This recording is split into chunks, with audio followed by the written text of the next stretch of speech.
1964 બીજી એપ્રિલે આવતીકાલે 48 વર્ષ પૂરા થાય છે. તો ભાગળ ઉપર આવ્યો અને મેં રિક્ષા જોઈ તો મેં કોઈ દે જોયેલી. મને આ દેડકા જેવી ત્રણ પૈડા ઉપર હાલે અને આવું તો આપણે કોઈ દે વાહન જોયું નહીં, વિચિત્ર વાહન. કે હું 2 કલાક ઉભો રહ્યો કે આગળ પડી જાય. ત્રણ પૈડા ઉપર એટલે પડી જાય ને, કેવી રીતે બેલેન્સ રહે? કે 4 વ્હીલ હોય મોટર ઉપર તો આટલી સમજ નો આગોવી.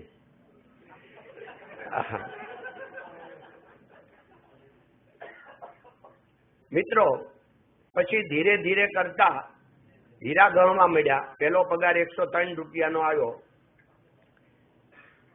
જયારે હું શીખવા આવ્યો ને મારા મોટા ભાઈ હારે આવ્યો. મારા મોટા ભાઈ 6-7 વર્ષ પહેલા 6-7 મહિના પહેલા આવેલા અને પછી મને લઈ આવ્યા.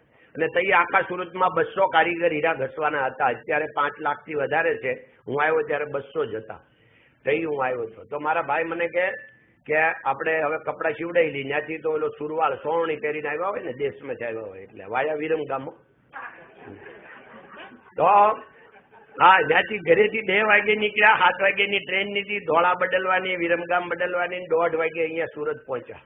લાલ લાઈટ નહોતી, દિવસે આવ્યા હતા. બધા એમ કે છે કે ક્યાં જરા લાલ લાઈટ ભાઈ ઉતરી જ પડ્યા સુરતમાં, એટલે કહું છું આપણે દિવસે આવ્યા હતા.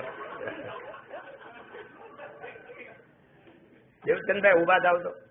આ દેવચંદભાઈ મારી હારે આવ્યા હતા. અમારા મિત્ર છે, અમે સ્કૂલમાં હારે હતા અને હજી હારે જ હાથે જ છીએ.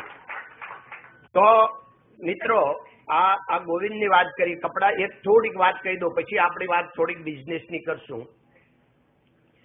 મારા કપડા સીવડાવા ગયા. ત્યાંથી છે ને 2 રૂપિયાનું પેન્ટનું કાપડ અને 2 રૂપિયાનું શર્ટનું લાવેલા. ત્યારે બહુ રૂપિયો મોટો હતો, ત્યારની વાત કરું છું.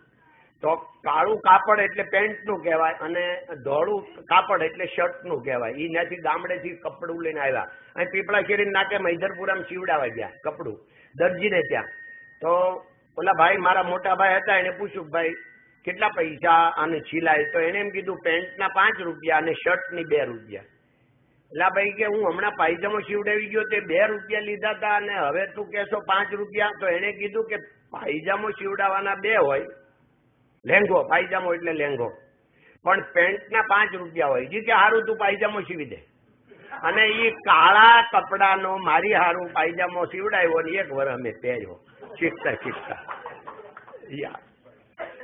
મિત્રો એના પછી 6 વર્ષ મેં હીરા ઘસ્યા. 1970માં અમે 3 સાથે મિત્રો બેસતા હતા અને અમે કારખાનું ચાલુ કર્યું. મારી પાસે પૈસા નહોતા એટલે મારા ભાઈએ પેલા કારખાનું ચાલુ કરેલી. 2 ઘંટી પડી હતી, એની 1050 રૂપિયા કિંમત હતી.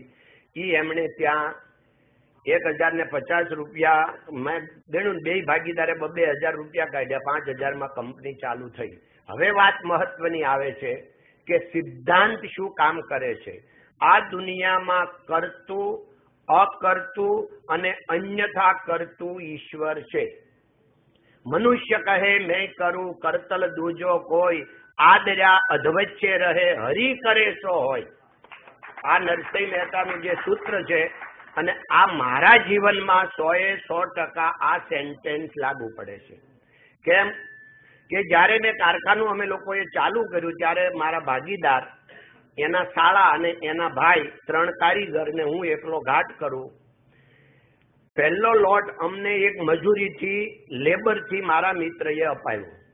હવે એમાં એમણે વેઇટ માંગ્યું હતું, કારણ કે હીરો ઘસાતો કેટલો રહે, એટલે એને એમ કીધું કે 28% રહે. હવે મારે ખરેખર રહ્યો 34%, એટલે કે આખો લોટ હતો એનું વજન આવ્યું 34%. હવે 8% એટલે 6% વજન વધારે આવ્યું અને લઈ જવાનું હોય 26, એટલે 8% વજન વધારે આવ્યું. એ આપણે ચોરી કરીને કાઢી લેવાનું હોય, હીરામાં અડલી બદલી કરવાની. તો મને જે ભાઈ લાવેલા એને મેં એમ વાત કરી કે હું ડોંગરેજી મહારાજનો બહુ ફોલોઅર છું અને ડોંગરેજી મહારાજ એમ કહેતા કે સંપત્તિ અને સંતતિ એ પ્રારબ્ધ અનુસાર મળે છે. એના માટે પ્રયત્ન કરવાની જરૂર છે, પણ પાપ કરવાની જરૂર નથી. આ સિદ્ધાંત ઉપર કંપની રચાણી. એટલે મેં પેલા ભાઈને કીધું કે મારા સિદ્ધાંતમાં ચોરી નથી, એટલે હું હીરાને ચેન્જ કરીશ નહીં. તો એને એમ કીધું કે તમે જો આ 34% વજન લઈને ત્યાં જાઓ તો પહેલા તો તમને ખોટા માનશે કે કોઈને આવે નહીં. ખરેખર અમારે એટલે આવ્યું કે હું એકલો ઘાટ કરું, ઓલા 3 જણા નુકસાની આવેલી નહીં, બરોબર બેકિંગ બિલકુલ હતું નહીં, એટલે ખરેખર આવેલી. તો મને એ ભાઈને મેં કીધું જો હું બદલો નહીં કરું, હવે તારું ન બગડે, કારણ કે હું એટલું વજન લઈને જાઉં તો એ બીજા 10 જણને ડિસ્ટેજ, એની પાસે તો આવતું ન હોય વજન, એને માણસો પાસે કામ કરાવવાનું, તો એ લોકોનું બગડે. એટલે મેં એને કીધું તમારે જે કરવું હોય તે કરો. એટલે મને એ જે લોટ હતો, પહેલો 100 હીરાનો લોટ હતો, તો એ ભાઈએ બધું ચેન્જ કરી અને મને 26% વજન કરી આપ્યું. હું એમને આપી આવ્યો શેઠને ત્યાં ગોપીપુરામાં મોટી શેરીમાં. હવે હું આપવા ગયો પછી એને તો બીજો મને લોટ આપ્યો, પણ મને એમ થયું કે મને 34% વજન આવે છે અને આ ભાઈને 26% વજનમાં જો પૈસા મળે તો મને 34% ન મળે, પણ હીરા ક્યાં મળે એ તો ખબર નહીં. એટલે મૈધરપુરામાં ગોતતા ગોતતા ભાઈ હીરાની ઓફિસો કેટલી, એમાં ભવાનીના વડ પાસે એક ઓફિસ હતી કે આ હીરાની ઓફિસ છે, ત્યાં હું ઉપર ગયો. તો મેં ત્યાં એક ભાઈ બેઠા હતા, મેં કીધું મારે હીરા લેવા છે. તો મને કહે કે ભાઈ અમે નથી વેચતા, પણ તમારે જો રોકડેથી લેવા હોય તો હું હારે આવું, તમને 3-4 જગ્યાએ બતાવું. મેં કીધું હાલો. એ કે મને એક ટકો તમે દલાલી આપજો. એ ભાઈ હારે આવ્યા, 4 ઓફિસે લઈ ગયા. ભાવની ક્યાં ખબર પડતી હતી આપણને, પણ 4માં એક ઓફિસ એવી હતી એને ભાવ ઓછો ન કર્યો, એટલે આપણને એમ થયું કે આને ત્યાંથી લેવાય. એટલે મેં કીધું સારું 5 કેરેટ આપો. 5 કેરેટ એટલે 1 ગ્રામ થાય. તો એને એમ કીધું 5 કેરેટ નહીં કપાય, તમારે મિનિમમ 10 કેરેટ લેવી પડશે. હવે 91 નો ભાવ, 10 કેરેટ એટલે 910 રૂપિયા, અને 10 રૂપિયા દલાલી આપવી પડે, 920 રૂપિયા જોઈએ. હું તો 500 રૂપિયા લઈ ગયો તો, એટલે 500માં લેવાની હતી. તો મેં એને કીધું મારી પાસે પૈસા નથી. તો એ કે સારું ઘરે આવીને આ દલાલ આવશે સાથે લઈ જાય, તમે તમારે 10 કેરેટ કાપો ને. તો 10 કેરેટ ઘરે પૈસા નહોતા, એટલે મેં મારા ભાગીદાર નથી, મારા લગ્ન નો થયા, હું મારા ભાગીદારને ઘરે જમતા ત્યાં રહેતા. તો મેં કીધું વીરજીભાઈ આને આપણે હવે 410 રૂપિયા રફના ને 10 દલાલી આપવા દીશે. તો કે મને ભગત કહેતા ઉપના, મને કે ભગત પૈસા ક્યાં છે? તો પછી એની વાઈફને કે લાય 200 રૂપિયા તું પાછા તને આપ્યા હતા. એટલે એને 200 પાછા લીધા અને 200 બાજુવાળા પાસેથી ઉછીના લીધા અને 20 રૂપિયા એને ખીચામાંથી આપ્યા. અને આ પહેલું પેમેન્ટ જિંદગીનું કંપનીનું 920 રૂપિયાનું પેમેન્ટ આ રીતે કરેલું. પણ વાત કઈ હતી? સત્ય. એટલે ત્યારથી આજ સુધી કોઈનો લેબરથી માલ બનાવ્યો નથી, અને ત્યારથી પોતાનો માલ બનાવતા થઈ ગયા. લેબરમાં 3.25 રૂપિયા એક હીરાનું લેબર હતું, અને મેં પોતાનો માલ બનાવ્યો, એમાં 4 રૂપિયા મળવા મળ્યા. એટલે પ્રગતિ જલ્દી આવી ગઈ. મિત્રો, વાત સિદ્ધાંતની છે. આ તબક્કે એક વાત જો વેપારી મિત્રો છે એને ખાસ કહું કે દુનિયા આખીમાં એરાઉન્ડ ધ વર્લ્ડ કોઈ પણ બિઝનેસ કરવો, લેબરનું કામ કરવાનું આવે ને એવો ધંધો વિકસાવવો નહીં. સ્ટાર્ટિંગ કરવાનું, શીખવા માટે 1-2 વર્ષ સ્ટાર્ટિંગ કરવાનું, પણ લેબરથી માલ બનાવવો પડે એવો બિઝનેસ કદી ન કરવો. નાનામાં નાનો કરવો, 5% જ ભલે હાલે, પણ આપણો પોતાનો માલ બનવો જોઈએ, પોતાનું પ્રોડક્ટ હોવું જોઈએ. તો એમાંથી ધીરે ધીરે આમ કે ને ભાઈ સ્કાય ધ લિમિટ શું કહેવાય ઇંગ્લિશમાં? હા, એ ઇંગ્લિશ એમ તો મને આવડે છે.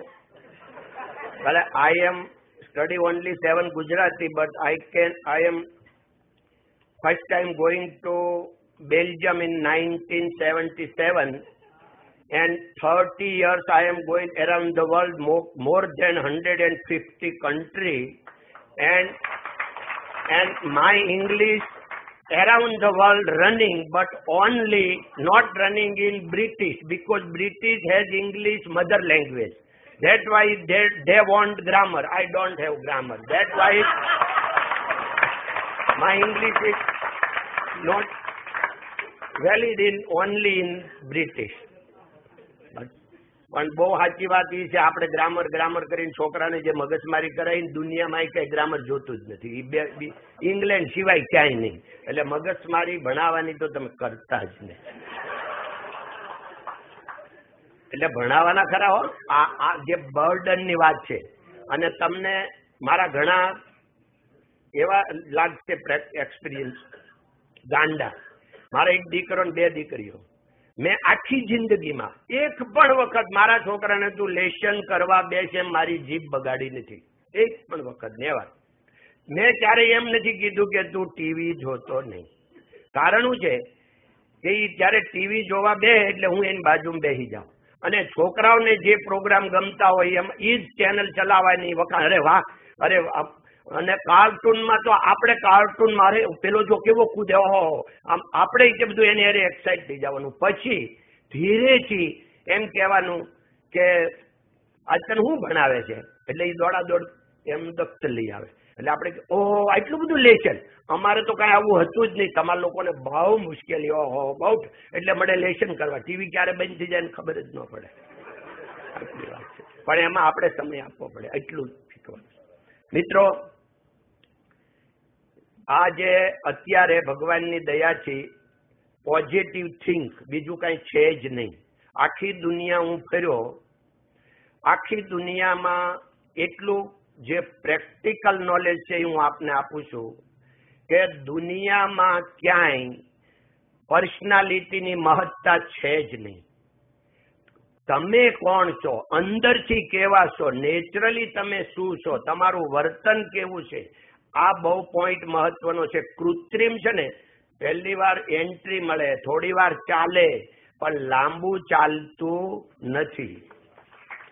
અત્યારે અમારી કંપનીનો આ વર્ષે 2100 કરોડનું એક્સપોર્ટ થયું. 400 કરોડનું જ્વેલરીનું ટોટલ 2500 કરોડનું એક્સપોર્ટ છે. 6000 વર્કરો છે અને 8 દેશમાં ઓફિસો છે. તો આ બધું ચાલ્યું છે. જો ભણતરની જરૂર પડતી હોય મારે વિદેશમાં ઓફિસ થાય એટલે તમને હું પ્રેક્ટિકલ બતાવું છું. મારો એક ભત્રીજો છે, બહુ દૂરનો, પણ હું એને ભત્રીજો કહું છું. મારું બિલ્ડિંગ બનતું હતું એટલે મેં એમ કીધું કે આપણે અહીંયા માર્બલ લગાવીએ, અહીંયા થોડા કાચ લગાવીએ તો બિલ્ડિંગ સારું લાગે. એને મને જે જવાબ આપ્યો એ જિંદગીમાં નોટ કરવા જેવો છે. મારી બાજુમાં હું ઊભો હતો ને મારો શર્ટ પકડીને મને કે આ કાકો હું આ શર્ટથી રૂપાળો લાગે છે. કાકો એના કર્તવ્યથી એના કર્મથી એમ બિલ્ડિંગ બને ને એ બિલ્ડિંગની રીચનેસ હોવી જોઈએ. બિલ્ડિંગ વાપરવાનું કેવું છે, એની સ્ટ્રેન્થ કેટલી છે, બિલ્ડિંગમાં ભાઈ 25 વર્ષ કોઈ મેન્ટેનન્સ આવવાનું કે નથી આવવાનું, આ પોઈન્ટ મહત્વનો છે. તમે ઉપર બધું કરી દો તો કેટલા દી ચાલશે, આ બહુ પોઈન્ટ મહત્વનો છે. એટલે દેખાડો ટૂંકમાં કરવો જરૂરી નથી. વાત જે કરીએ ને એ આપણે જેવા થઈએ ને ભાઈ એવા આપણે. આ દુનિયામાં આપણી જેવું કોઈ